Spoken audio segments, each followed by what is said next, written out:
Hello, everyone. Welcome to this episode of Ecoffee with Experts. I'm your host, Matt Fraser. And on today's show, I have with me Alex Melen.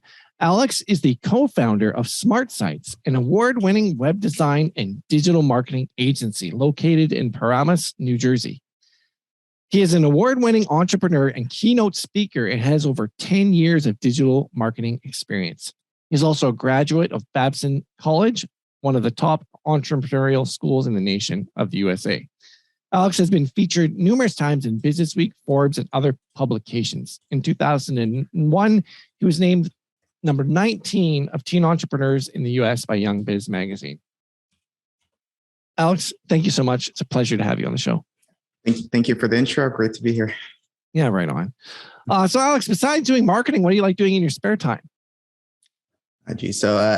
Marketing is a big one. Our company, Smartsites, is a big part of what I do. We're always in growth mode, so just growing the company and concentrating on it is big. I'm big on travel, which luckily I've been able to combine lately with. I started doing public speaking, so that gives me a lot of travel opportunities. But those are the big ones.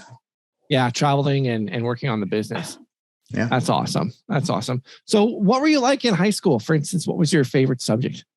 Favorite subject in high school? I did a lot of computer science stuff.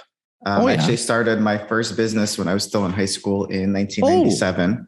One of the first web hosting companies. Yeah. Okay. So I've been involved in the space a little bit more than the 10 years that you said in the intro, but very good. Thanks for letting me know. Yeah, no problem. So I did a lot of computer science stuff, but then I decided for college, I went to Babson for entrepreneurship because I, along with all the computer science stuff and all the tech stuff that was going on that I thought was very fascinating, I thought it'd be very important to get a foundation in building businesses and finance and accounting and everything else that goes along with running a company.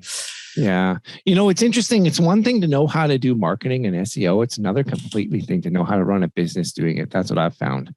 Yes. And I've noticed that from personal experience now, not only is it completely different, obviously to run a business, but it's been interesting to see that it's completely different to run a business at different business sizes, right? So as a company, we double in size every 18 months or so. We're at 300 full-time employees now. 300. That means 300. Yeah. That means 18 months from now, we'll be at 600s, right? Wow. So there's challenges with that. But what's interesting is it's completely different skill set and things you need to do managing a company of 10, 20 people versus 100, 200 people, or at the level we're at now, 300 and moving up. So even those levels have been very different. Wow. Can you elaborate on some of that? Because most of our audience is agency owners. So you're absolutely right. Running a team of 20 people so is completely different than doing what you just said, those two different levels. Yeah. So what was the difference between, let's talk about the three levels that you had mentioned. The first one, what was it like? And what was the difference between that and up to 100 people? Yeah. So I think in the beginning, we were for lack of a better word, we were very scrappy, like a small team. Everyone did everything, right? I literally had 20 different roles, right? I think at that size, it's kind of all hands on deck. There's not, at least from my experience, I found there's a lot less processes, right? You're a lot more focused on keeping the company afloat, to generating profit, bringing in clients, versus creating processes and systems and putting the right people in place. It's literally figuring out at that company size, it's figuring out where your value add is as a company, right? Where do you fit in? Where do you bring value to clients? As opposed to kind of growing, thinking forward, it's kind of still figuring yourself out. At that point, I directly would oversee everyone, right? Or at least not even oversee everyone. I would talk to every single person in the company at least 20, 30 minutes each day, right? You have kind of full control of the company in terms of visibility to what's happening, to culture, to everything. I think the next step up, when you're over 100, at that point, to be able to sustain a company of 100 full-time employees, you at that point need to start developing very good processes. You have to be very strategic in the people you place in which positions, right? You need to start putting people in manager roles. You have to really define roles within your company. You can't just have everyone doing everything, right? People really have to start specializing. You have to have department leads. You have to really have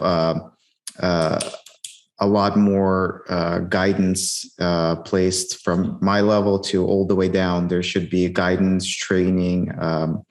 It has to be a lot more deliberate. We're at the 20-person level. It's really all hands on deck. Let's see how everything works out. Once you're at 100, you really have to be deliberate about everything you do. Every time you train a new employee or come up with a new process or whatever, you really have to be forward thinking in terms of how does this work later on? How does this fit into the company? How does this fit into our value add as a company? And then the next level, which we're at now, at least for me and for the executive team, the focus now becomes how do we scale the company? How do we put the right processes and training and procedures in place to be able to have the company grow without our direct touch points, right? The new people we hire, in a lot of cases, I don't have direct touch points with them yet. We need to actually have them trained to the same standard we've had since we started the company 11 years ago. We need them to really be integrated with the teams. We need them to be supported by the teams. So at this level, it becomes a lot more about creating strategic teams, putting strategic people in place, and really hiring supportive roles that we would never think of before. So we just hired our HR manager for the first time, really like roles that might not, like a 20-person company, you're not going to invest in an HR person, but as you're forward looking, not only do we need to invest in an HR person, we need to invest in an HR department. And what does that mean? Like, what are the responsibilities of that department? Some of it is supportive to support the directors in hiring, right? It becomes a lot of these supportive roles in departments, and all of it has to be really, really strategic and deliberate. So that's those are big differences. And for me personally, it's been tough giving up a lot of the not only control but visibility, right? When you run a 20-person company, you know everything going on. You know every client. Literally, like right now, I don't know some of the clients we have, which is a little scary to me. But that's part of the process. But for sure, requires completely different mindset than when you're 20 people and it's like all hands on deck. The salesperson's out. Well, too bad. The marketing person's doing, the SEO guy is doing sales today, right? Like that kind of mentality. It's unreal. Like there's a book, I'm not sure if you've heard of it or not, The E-Myth Revisited by Michael Gerber. And he talks about a story of a baker and how the baker felt that they had more time when they were an employee because they were doing all the jobs in the company. And his solution was to create roles and responsibilities for each job. And in the beginning, to assign those roles and responsibilities to everybody in the company, even if you're small, you say, okay, I'm going to do this role. You're going to do that role. Even if there's 2-3 founders, you map out the structure of the company in the beginning to decide who's going to do what, and even who's going to be the CEO, even if you're two equal 50-50 partners.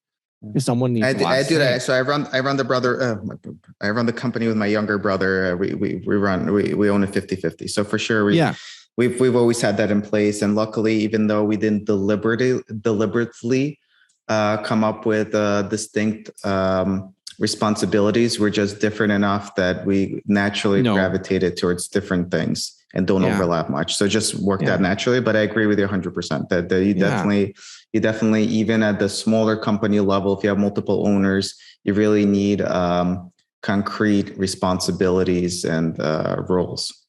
Absolutely. So how have you been able to develop some of those things in regards to the training? Like, do you have a person who's dedicated to making training materials? So we don't. So we don't. That's why as we're growing now, we're coming up with all these supportive roles. So that's got to be part of the HR department to do some stuff like that. Right now, it's really been very department specific. So we have like the PPC guys, SEO, website design. Each department has really been doing their own thing, which is not great for growth. There's no consistency and procedures, and that's what we've been working on, because to get here, we were okay with that, right? Somehow we managed We managed to get to 300 employees, but let's say we want to be 3,000 employees, right? You can't have inconsistent trainings and like everyone doing their own things, and like no one a new person starts, they don't know what they're supposed to be doing. Like you really like the company will fall apart very quickly. So that's what we're working on now, really creating supportive roles to really facilitate the next step of growth. That's awesome. So in the past, how have you made sure and kept track that everybody's doing what they're supposed to be doing? Just trust. So for we're US based, and most of our employees are in the US, but we have 6 other offices overseas. So for the overseas, not even overseas specific, but like the actual work, like design, coding, development, we use Time Doctor, and we pay based on the hourly data in Time Doctor. So Time Doctor tracks your screen activity. So when you're working versus when you go eat lunch, and we pay based on that. But US, obviously, US probably wouldn't be, US employees probably wouldn't enjoy that too much. And the rules here are different, that it's not hourly based, and it's a little different. So in the US, it's really been, instead of tracking how much people are working, it's been about rewarding based on performance. So a big part of everyone's salary in the company is tied into performance. So if you want to go above and beyond and manage more clients and do more, you get rewarded for it. If you don't want to, that's also okay. Like we're not gonna fire you just because you can't have like out of 60 people, you can't have 60 overachievers, right? You can't have like 60 type A's. Like everyone wants to be the captain of like 60, or what's the analogy? 60 all in the what is it? The chief in Indians. Cooks. Too many chiefs and not enough Indians, and too many cooks and not enough. Too many chefs and not enough cooks. You can't have all chiefs, and that's okay. And then that's the culture we foster. That so we don't necessarily need to track work. We instead reward performance. That's awesome. That's pretty amazing. So basically the harder people work, if they want to, the more money they could potentially make. Correct. And as a growing company, what's cool is we offer people a lot of opportunities, and it's for all age levels. So we always hire on the younger side out of college, and a year or two out of college usually ideal, and train them. But we have people who became director of departments in their 20s, because it should all be merit based, right? It's if you want to put in the work and you want to do the extra time and really invest in the company and put your time into the company, you should be rewarded for it. And as a growing company who always has different, if we weren't growing, right, if it was always the same, and a lot of companies aren't in growth mode, right? It's always the same amount of people. The only way you get promoted if someone quits, fires, or gets fired, or dies, right? Or dies, yeah. I was gonna say that. And a lot of like in the investment banking world, there was a little bit like that. I worked in iBanking for a little bit, and it's very popular in the legal world. Like when you have like partners of the law firm, in a lot of cases, the only way they're going to allow the new partners if one of the partners dies, right? It's that's true. For us, it's the opposite. As in growth mode, we just offer so many opportunities that if you want to become a team lead, well, guess what? By next year, we're going to have 3 more teams, and there's your opportunity. So it's worked out. It's worked out fairly well. It's just obviously always trying to push the company to grow, which is not easy.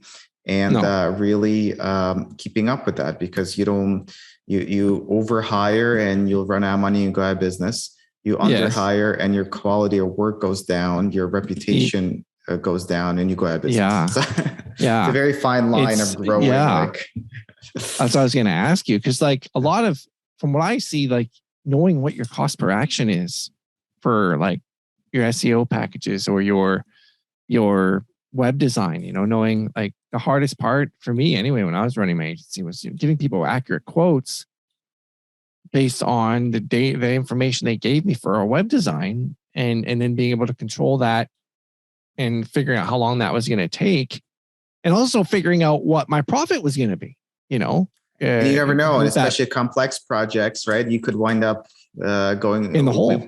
We've lost money on projects, especially a more complex one, for sure. Yeah. Sure. Yeah. I know a local agency where I live, he won't even take on e-commerce projects anymore, because he said no matter how many times they tried to do them, they were always losing money. We've been okay. E-commerce as a whole has been okay.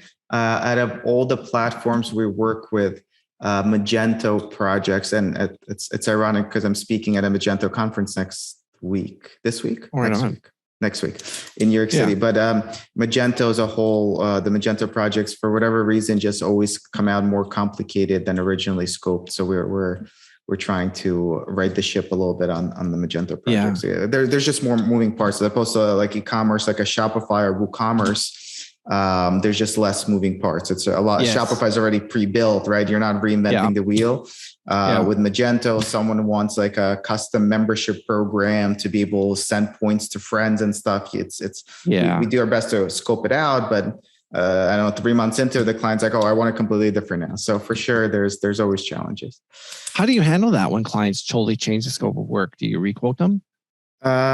We don't. We're so for us, our reputation is probably the most important thing to us. Yeah. So if you search Smartsites, we probably are one of the best reviewed agencies out there. We have, I don't want to say no 5-star, less than 5 stars because I don't want to jinx it, but 99% are 5-star reviews. So we unfortunately take the loss in those cases. And ultimately, to be fair, it is partially on us because that means we didn't scope it out correctly or didn't communicate with the client correctly. But it's a mixed bag. It's you get different kind of customers. Yeah. What about how? I know I've talked to lots of agency owners, and one of the biggest challenges right now is actual staff and attracting staff and employees and finding qualified people. So do you have any thoughts on, like, obviously you've grown significantly. I mean, that's no small feat. What do you do to create an environment to attract people? It's been challenging. You have to approach it from both ends. You wanna retain people, right? There was a prospectus I was looking at recently. There's a very big SEO agency that's up for sale. There's NDAs involved, so I can't mention their name, but one of the biggest SEO agencies out there. And they have their prospectus out, and I'm looking through their prospectus, and their growth and headcount, everything's okay, but their retention rate's terrible. I think it was they lose 20% of their employees every year. I think it was 22%. So hiring is like from two ends, right? You want retention, because if you don't have retention, you're gonna have a much harder time with hiring and training. So number one, retention is very important, and of course, and now the Great Resignation, where everyone's like, oh, the grass is greener, right? It's that alone is very tough. So we're working on a lot of initiatives to building culture, and we give our employees travel credits to travel anywhere and learn something new. So we have a lot of these like kind of value adds to really invest in our employees. We invest in our employees' training, certification. So that's one piece. Hiring has been very tough. I think I've had a couple of companies now, but even in the last 20 years, it's been the hardest hiring market I've ever seen since I've been involved in hiring. So it's been, especially in the US, it's been very, very tough. We're right outside the New York City metro. So for us, it's been, I think, even more tough. I think that the metro markets have been ultra competitive. For us, it's helped a little bit that because of COVID, we started hiring more outside the area. Before COVID, everyone was in our headquarters in New Jersey, and we built a brand new, huge headquarters, like a penthouse overlooking golf course. Right before COVID started, we opened March 1st, and then we closed March 15th for COVID. But we were very New Jersey centric, New York City metro centric, and that was our talent pool. And at that time, we were okay with it. In today's world, we wouldn't survive being able to just hire from that talent pool. So we now hire nationally, which has really open up a lot of opportunities, because there's pockets all over the US where there's a lot more applicants than jobs versus the New York City metro, where it's the other way around. So it's diversifying geographically has been super, super helpful. But it's still very tough. It's you really have to offer good benefits, a good culture. More and more employees now are especially in the digital space, right? It's very in demand. If you think about it, digital is very, very in demand. Companies that never needed a digital person now do. Like, think about restaurants that were they didn't have a website. They were just on Yelp. All of a sudden, the restaurants need someone to make them a website, manage the menu, manage the website, send out offers, manage the social media, right? During COVID, a lot of restaurants only survived through website, social media, and grassroots. If they were just on Yelp and didn't have those, they went out. They were going out. They're going out of business. That whole industry now needs digital people. Think about all the stores that were in the mall, the random clothing stores in the mall that never had a website, never had a brand. All of a sudden, they need a website and marketing and SEO and pay-per-click. So there's so much demand for digital right now. People right now that and a lack of experienced people. And lack of experienced people for sure. Wow. And it's the demand overstripped supply very quickly, similar to what happened in the auto space, where it's the demand for cars and travel this summer. That's a good one too. If anyone traveled this summer, it's a prime example of how demand overstripped supply. All the airlines, all the airports, everyone thought that traveling would take 5 years to recover. And then 3 months later, we're all-time records for travel. The airport in London had to limit how many people could come in.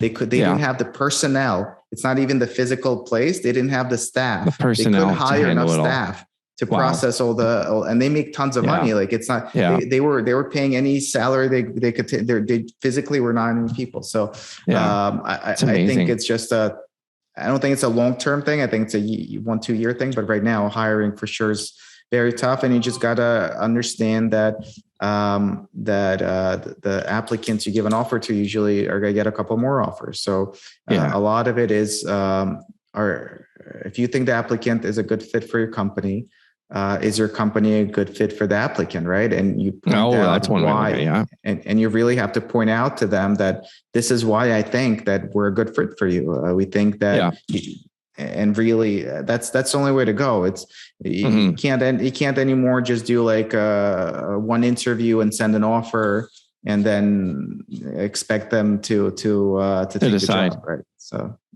what is your interview process? Do you have a 3-step interview process, or if you can share? If you don't, for sure. No, I'm good with sharing. Anything I could share to help other people, I'm more than happy to. Awesome. We don't have it standardized, and that's again the reason for creating the HR department. Every department does it differently. So the department head decides that I need 2 more PPC analysts. They come to me, Alex, can we hire 2 more PPC analysts? Sure, go ahead, hire 3. We always try to hire for the future.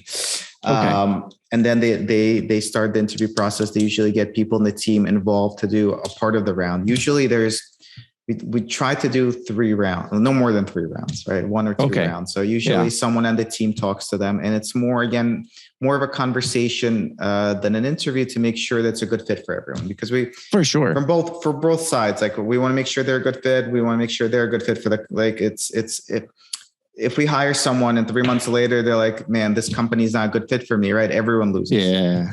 Everyone loses. You gotta. So it's a conversation, more of a fit conversation, right? Yeah. Then if that works, they move on to another round of interviews, which are usually a little bit more technical. And then we do a 3rd round where it's I try to be involved, me for some of the positions, and my brother who runs a company with me for some of the others. So at least we have a touch point also, both for us to see who we're hiring for a company, but also for the interview person to see the CEO of the company. I think that's super important too. Even if I, my schedule is usually packed, but even if I can make it for 15 minutes, right? Or even sometimes I jump on when someone else is doing the interview, I just jump in to watch. And at the end, I'll just do a quick intro, just to show that I'm putting in the time to meet the person. I think that goes a long way as well. Yeah. Some agencies are looking, in order to handle growth, they look to either, forgive me for not being outsourcing, like Elance or Upwork, whatever the heck they call it now. It's yes. What are your thoughts on going that route for handling growth? Yeah, so we started that way when we just started our company. It was all New Jersey, and then for any kind of extra development or extra work, we went to Upwork and all the contract labor, let's say, portals. It was tough. The quality was not consistent. Okay. Scaling was very difficult, right? Let's say you go and hire someone on Upwork and you have a good experience with them. You're going to hire another person. The chance the quality, consistency, timelines, everything will be identical, will be almost zero. And ultimately, when you're just like making websites, I'm Alex Melen, I'll make you some websites. It's not as important as when you're building a brand. Like we have a brand, Smartsites. For us, quality and consistency is very important. If someone heard or read in a review or something that we make them the websites in 3 months and then they come to us and we take 3 years, that's not going to end well, no matter how good the website looks. So it's very, very hard to control quality, consistency. There's very good contract people out there, but ultimately it's hard to control reliability as well, because they're kind of like they are a freelancer, right? So you're paying them something, someone comes along, pays them something 5 times more. That's going to take priority over what you're doing with them. So it's tricky. It definitely was a first step as we started before we built out overseas teams and whatnot. And we have physical offices overseas now. Oh, okay. It's a good first step, but I don't think it's a solution, especially if you have like a brand that you're trying to stand behind. Yeah. So better to have everybody in-house and in-house one way or the other. Employees. Yeah. And outsourcers and contractors and whatever might be okay. You could have a team in India of your developers, but it should be your developers one way or the other, whether they work directly for your contract or what your contractual agreements with them shouldn't be, I guess, as important as that's your team. And then you control the quantity and quality, it's someone's in charge of QA, someone's in charge of timelines, that there's processes everyone follows, that becomes more important. Oh, absolutely.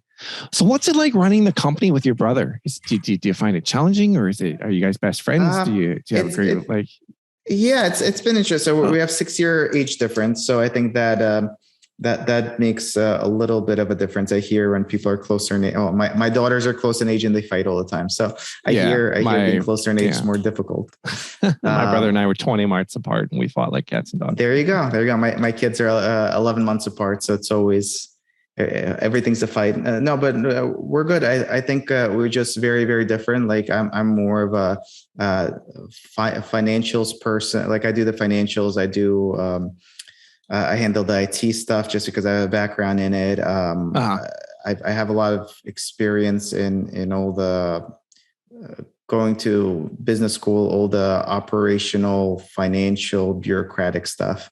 Yeah. He's a lot better at yes, that's important. I think both sides are important. He's better at the sales, the creating processes for the future. He's more like a people person. So it's funny. We don't have like predefined roles because we naturally gravitate to different things. Yeah. And between the two things that we do, that covers a lot. And then everything else, we have an executive team that covers the pieces. So it's worked out well. I could tell you that a lot of people were very concerned when we decided to start the company together, especially my parents, our parents. But it's knock on wood. It's been okay. It just worked out very well. Yeah. Right on. Hey, what was it like working at Starcom Media Vest Group? That was great. That was So I was Publicis. That's from my LinkedIn, huh? That was all by Publicis, which is obviously one of the biggest media agencies out there. Great job. So before that, I jumped around jobs a lot. I worked as an actuary. I worked as an investment banker. I worked in corporate finance. Like 6 months, and I would be like, I can't contribute any more value. I worked at Toys R Us in corporate finance and saw all the things they were doing wrong digitally. And I was, which is one of the reasons why they're probably not in business anymore. And yes, and they're exactly. It's funny, they're actually still in business here in Canada, but they're not. They restarted. They're like owned by a different company now. It's they're owned by something totally differently. The new Toys R Us isn't what the old one used to be. But it's I still have the cup from it. I used the coffee cup. Oh, right? Where's my camera? Yes, right on. Media Vest. I loved it there. It's the only place where I stayed almost 3 years there. I learned a lot there. There was a lot of great learning, great opportunities. And for me, it was very eye-opening. And I ran companies before. I did a lot of stuff before, but from a marketing standpoint, that was my really big realization that at the enterprise level, there's really a lot of cool marketing things being done. And this is 12 years ago. So 15 to 12 years ago. So it's a while ago, but even then there was personalized ads, right? Literally women would get different ads than men. We would run, I worked on Samsung for a little bit and then Walmart for the remainder of the 3 years. And Walmart at the time, and they might still be, was the number one digital advertiser.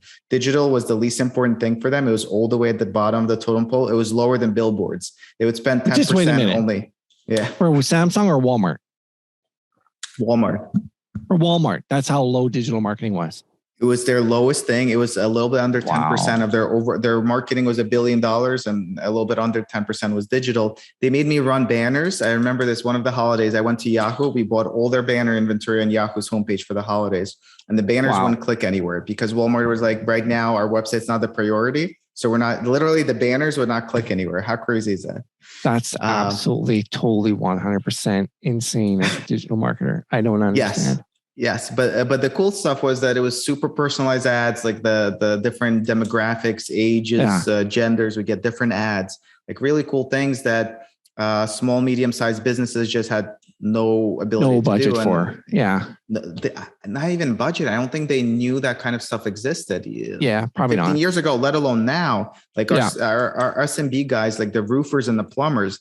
If I tell them I could target different genders with different color on the banner because they'll have a higher propensity to click, I think that'll blow their mind. Yeah, probably would. So we were doing like all that really cool stuff. And ultimately, I was like, I really see the opportunity in this SMB space, small, medium-sized businesses, to do this really cool enterprise grade marketing for that segment. And that's why I started Smartsites with. And that's how Smartsites.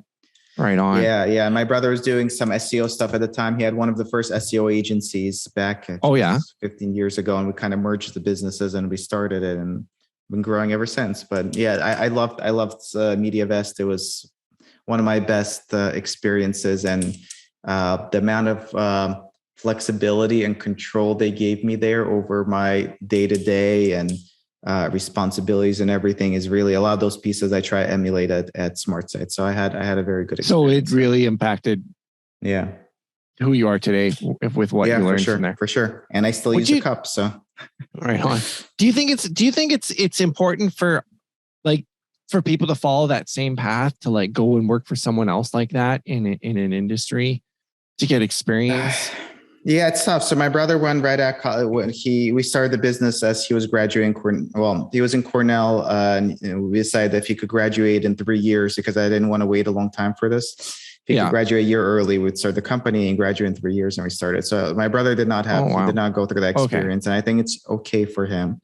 For me, I think all the different experiences I had, and again, I was an actuary, I was an investment banker at Citigroup. Yeah. All the different experiences I had, I think contributed small pieces here and there to help me run Smartsites. Does everyone need it? I'm not sure. It definitely doesn't hurt. It's one of those things. And I think this is very similar to right before we started recording, you were telling me about you working at the car dealerships. At one point, I think it was when I was in college in the summer, one of the summers, I decided that I wanted to get a little bit better at like selling and interacting with customers and that stuff. So I went to a Radio Shack store locally in town. And I said, I want to be like a manager in the store. And they're like, well, we can't make you a manager. Number one, you're still in college. Number two, you're going to go back to college.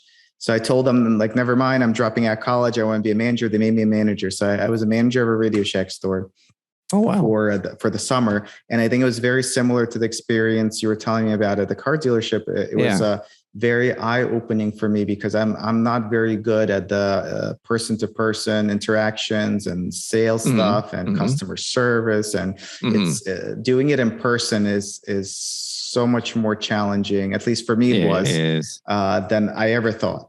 So for me, all these like small experiences, I think, help build up my skill set. But I also know tons of people who skipped all of that and are okay. So I think everyone's different. Yeah.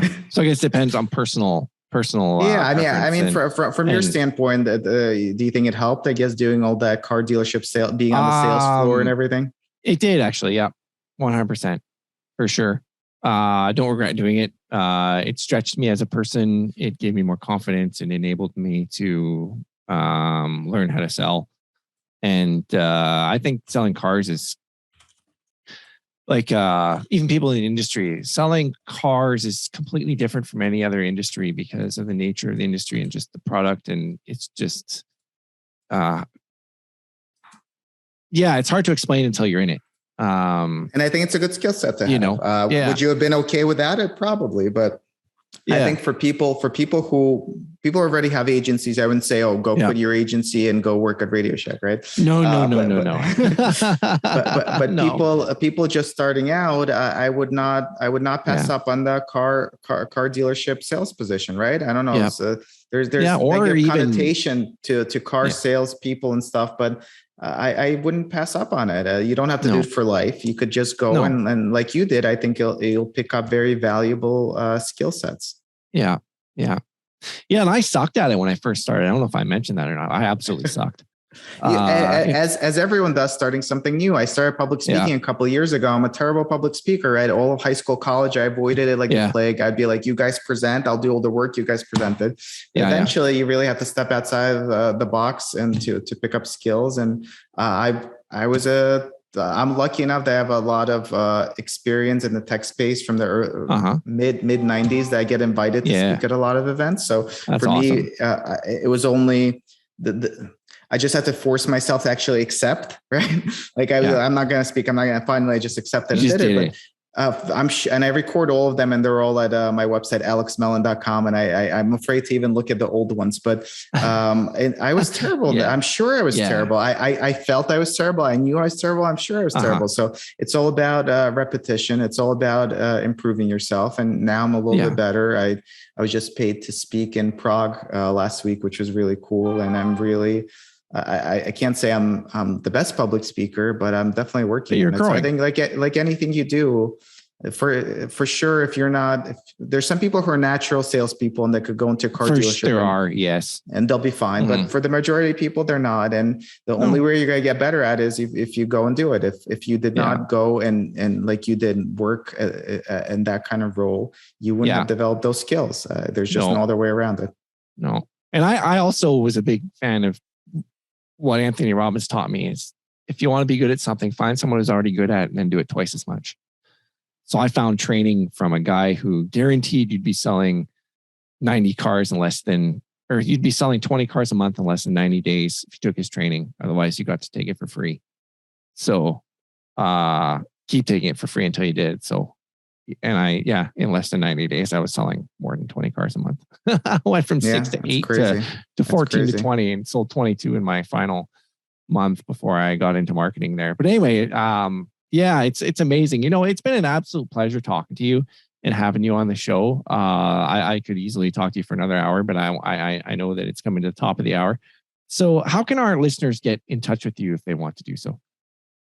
So if you go to alexmelen.com, ALEXMELEN.com, in the bottom are all my social media stuff. But I'm very active on all of them. Probably LinkedIn and Twitter is best, but definitely reach out and connect. I'm more than happy to answer any questions or help with anything that I could help with. Right on. Hey, thanks so much for being here. It's been a pleasure. Yeah, no problem. Thank you for having me.